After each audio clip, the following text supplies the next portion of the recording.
$4 billion. That is the exact size of the liquidity injection the U.S. Treasury unexpectedly dropped on the market on August 25, 2026. Make no mistake, that single, massive intervention fundamentally altered the global digital asset pricing model overnight, and it's the precise mechanical trigger that just sent Bitcoin violently surging toward $80,000. System initialization. Welcome to the Global Digital Asset Strategy Report for August 25, 2026. I'll be acting as your chief on-chain analyst today. We are bypassing all retail noise, social media sentiment, and traditional media lag. This briefing delivers a strict, cold, top-down institutional analysis of today's market structure, built entirely on raw data and capital flows. Our protocol today will execute a macro-to-micro dissection. We'll start with macro environment and liquidity transfer, move into on-chain capital fundamentals, conduct a structural dissection of crypto markets, track narrative rotation, review global institutional investor insights, and conclude with a binary actionable strategic response. Section 1. Macro environment and liquidity transfer. We begin with the macroeconomic foundation. The root cause of this aggressive market repricing comes directly from the U.S. Treasury's bond buyback mechanism. By doubling their long bond buybacks to $4 billion per operation, the Treasury deliberately manipulated the term premium, pushing the 30-year yield down from 5.34% to 5.19%. In a traditional asset pricing model, this changes everything. By crushing the yield on risk-free government bonds, the Treasury effectively erased the opportunity cost of holding non-yielding risk assets like Bitcoin. This isn't a retail-driven pump. This was a direct, top-down liquidity syringe injected into the ecosystem. When sovereign debt yields collapse, institutional capital is mathematically forced further out on the risk curve to find returns. Because of this, we've witnessed a brutal psychological whiplash in the market's narrative. Look at the timeline. From May to July, the overarching theme was bad is bad. Yield spiked, liquidity dried up, and Bitcoin suffered. But on August 19th, as macro pressures mounted, the Treasury stepped in and the paradigm instantly flipped to bad is good. Much like the aggressive liquidity injections we saw during the 2020 pandemic crash, the market realized the fiat structure required constant intervention to survive. By August 24th, this realization morphed into a full-blown flight to scarcity. Institutional money is no longer just seeking yield, it's actively swapping depreciating centralized fiat structures for an absolute finite digital supply. Section 2. On-chain capital fundamentals. Drilling down from the macro to the on-chain reality. When we look at exchange flow analysis, a severe structural divergence emerges between market cohorts. Short-term holders are recklessly euphoric right now. They've aggressively moved 17,800 Bitcoin onto Binance, clearly looking for quick speculative flips as price approaches $80,000. But let's look at the smart money. Long-term holders are executing a textbook distribution phase. They are actively selling into this rally, shedding 35,600 Bitcoin. They're essentially using retail euphoria and short-term speculators as their exit liquidity.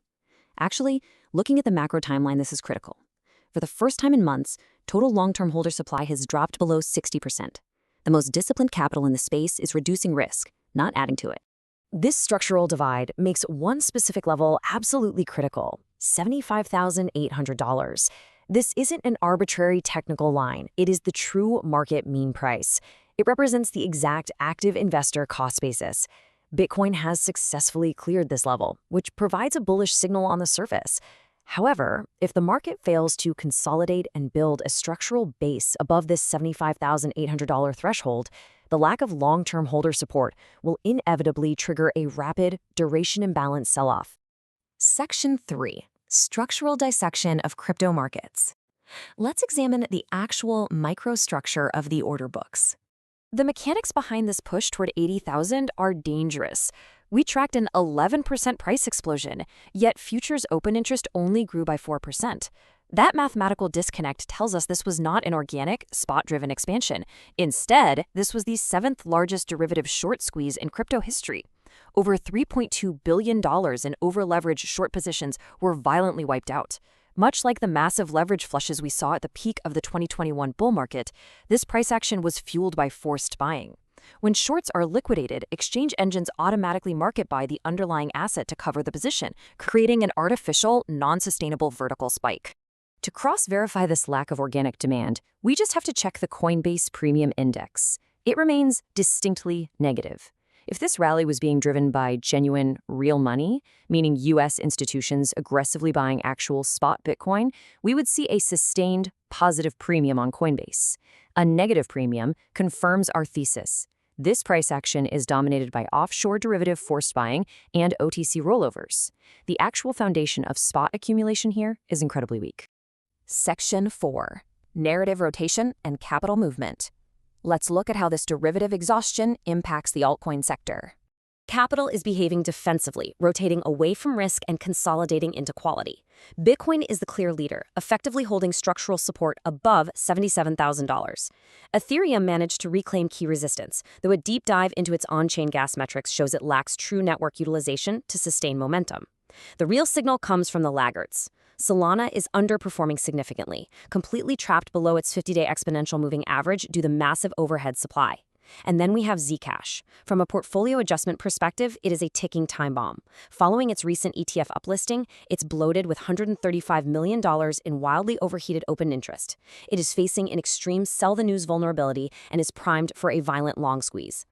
Section 5. Global Institutional Investor Insights. It is time to critique the wider consensus. Cross-verifying our on-chain data against Tier 1 institutional research exposes critical systemic blind spots in the current market consensus.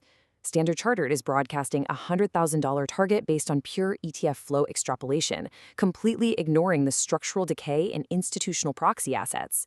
Glassnode is calling this a mere local rally, heavily underestimating the firm baseline support that passive ETF flows actually provide.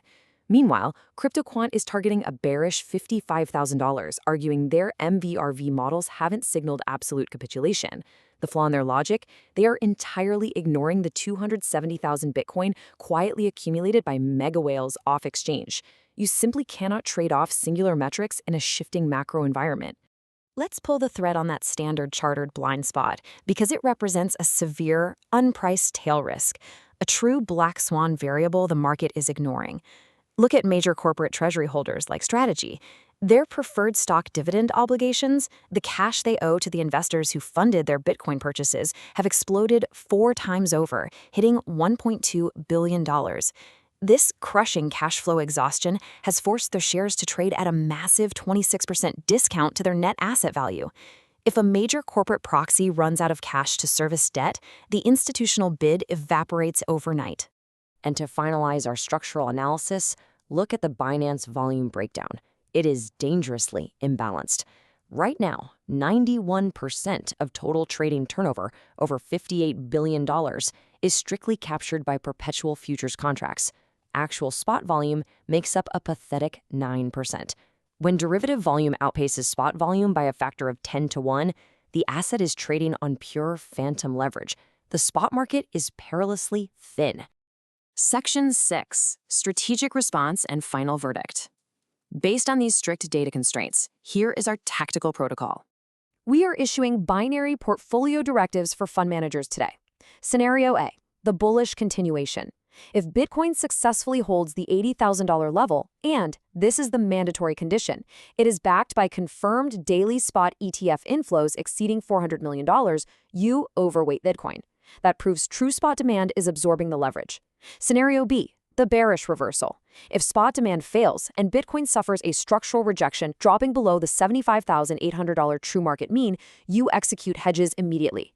Cut your exposure to high beta, lagging assets like Solana and Zcash without hesitation. Which brings us to the final verdict. Will incoming spot demand actually absorb this wildly overheated futures market, or is a highly leveraged liquidity flush imminent? Our official stance is neutral to cautious. The macro tailwinds are present, but the microstructure is sitting on a razor's edge of extreme leverage.